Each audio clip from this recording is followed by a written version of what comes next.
Welcome. How are Hello. you? I'm good. How are you? So, I hadn't really thought about this until I looked at your website, and I had so much fun looking at what you'd done. You're a great writer.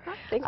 But the idea that we need to put ourselves out there on a profile and write about ourselves is such a challenge because people feel intimidated by doing that. Yeah. So you have done this wonderful thing, which is to help people create their narrative, their storytelling about themselves.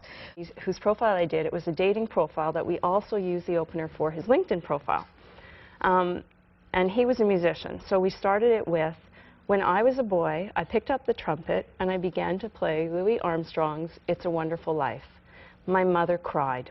I was that bad. Okay. So humor. Very, very engaging, self-effacing, playful, humorous. I mean, right away you like the guy. He ended up, on his dating profile, he ended up going into how being a musician allowed him to travel, and so it got into his interest, so it flowed well. And he got better, obviously, at playing. Thank God. And actually, to that point, on his LinkedIn profile, that was his opener, but then it led to all his accomplishments as a musician today.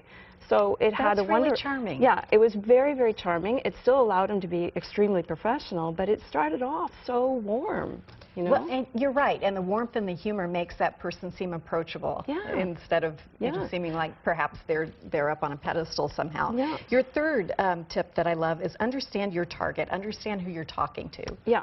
Well, and it's also the difference between me talking about myself and me being interested in what you'd want to know, right? Absolutely. So it puts you in a whole different category and mind space when you think about it that way. Absolutely. So your ad background has made you this wonderful, human connector now. Yeah, I love that. I think it must be the most fun job when it works out. It's wonderful. Actually, I end up meeting, one of the things I've learned is that the average person, and you would know this just from interviewing the people you do, the average person is anything but average. There's always something interesting about them, and usually, actually, it comes down to their quirks. Like, there was one little guy, I'm calling him little guy, I did his profile, he was shy, and he was in his early 20s, and he loved strawberry ice cream, but he didn't like the strawberries, so I pulled him out.